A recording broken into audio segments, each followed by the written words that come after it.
हरे कृष्णा। चलिए आज की कहानी शुरू करते हैं। आज की कहानी प्रभु श्री राम तथा लक्ष्मण द्वारा मारीच और सुबाहु का वध है। प्राचीन काल में ऋषि मुनियों के यज्ञ में राक्षस बाधा उत्पन्न करते थे।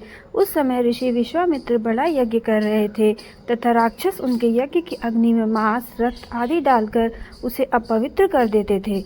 इसलिए महर्षि विश्वामित्र ने अयोध्या में राजा दशरथ से सहायता मांगी तथा यज्ञ की रक्षा के लिए उनके पुत्र प्रभु श्री राम को साथ भेजने के लिए कहा। महाराज दशरथ की आज्ञा से प्रभु श्री राम बंधु लक्ष्मण के साथ ऋषि विश्वामित्र के गुरुकुल पहुँचे। उन दोनों को महर्षि विश्वामित्र ने अनेक प्रकार के अस्त्र शस्त्र प्रदान किए। एक दिन ब्रह्म मुहूर्त में उठकर अपने नित्य कर्म तथा संध्या उपासना पूरी करने के बाद राम और लक्ष्मण गुरु विश्वामित्र के पास गए और उनसे बोले, गुरुदेव कृपा करके हमें यह बताइए कि दुष्ट राक्षस यज्ञ में विघ्न डालने के लिए किस समय आते हैं। यह हम इसलिए जानना चाहते हैं कि यज्ञ की रक्षा में हम पूर्णतः सिद्ध हो जाएं। कहीं ऐसा न हो कि हमारे अनजाने में ही वे आकर उपद्रव मचाने लगें। राक्षस कब आते हैं यह जानकर हम सतर्क हो जाएंगे। राजा दशरथ के वीर पुत्रों की यह उत्साह से भरी बातों को सुनकर वहां पर उपस्थित सारे ऋषि मुनि अत्यंत प्रसन्न हुए और बोले, हे रघुकुल के भूषण राजकुमारों, यज्ञ की रक्षा करने के लिए तुमको आज से 6 दिन तथा रात्रि तक पूर्ण रूप से सावधान मुद्रा में और सजग रहना होगा। इन 6 दिनों में गुरु विश्वामित्र जी मौन रहकर यज्ञ करेंगे। इस समय मैं आपके किसी भी प्रश्न का उत्तर नहीं देंगे क्योंकि वे यज्ञ का संकल्प कर चुके हैं।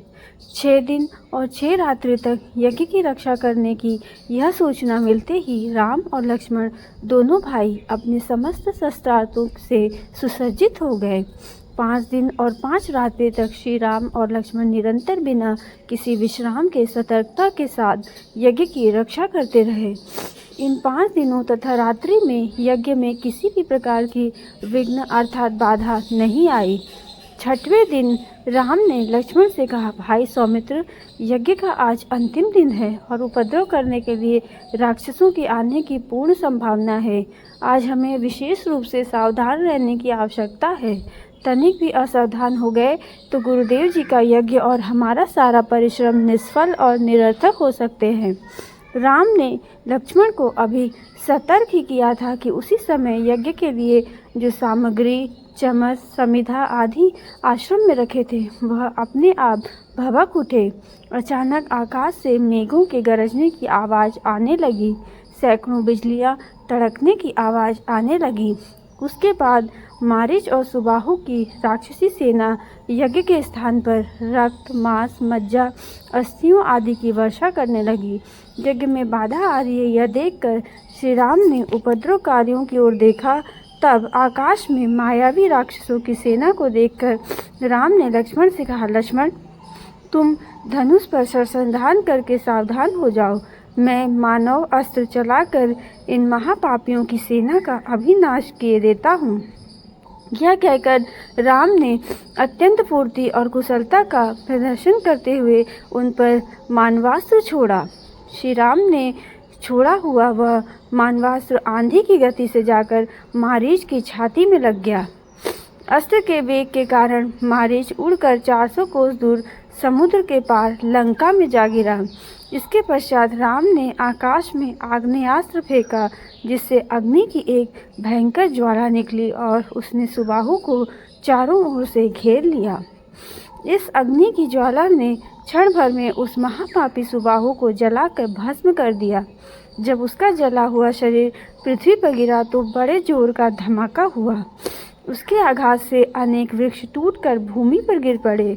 मारीच और सुबाहु पर आक्रमण समाप्त करके राम ने बचे हुए राक्षसों का नाश करने के लिए वायव्य नामक अस्त्र छोड़ा। उस अस्त्र के प्रहार से राक्षसों की विशाल सेना के वीरों की मृत्यु होकर वे ओलों की भांति भूमि पर गिरने लगे। इस प्रकार थोड़े ही समय में संपूर्ण राक्षसी सेना का नाश हो गया। चारों ओर राम की जय जयकार होने लगी तथा पुष्पों की वर्षा होने लगी। निर्विघ्न यज्ञ समाप्त करके मुनि विश्वामित्र यज्ञ वेदी से उठे और राम को हृदय से लगाकर बोले, हे रघुकुल नंदन, तुम्हारे बाहुबल के प्रताप और युद्ध कुशलता से आज मेरा यज्ञ सफल हो गया। उपद्रवी राक्षसों का विनाश करके तुमने वास्तव में आज सिद्धाश्रम को कृतार्थ कर दिया। तो यहीं पर हमारी कहानी समाप्त होती है। मैं आशा करती हूँ कि आपको आज की कथा अच्छी लगी होगी। तब तक के लिए हमारे चैनल को लाइक करें, शेयर करें, सब्सक्राइब करें। हरे कृष्णा। राधे।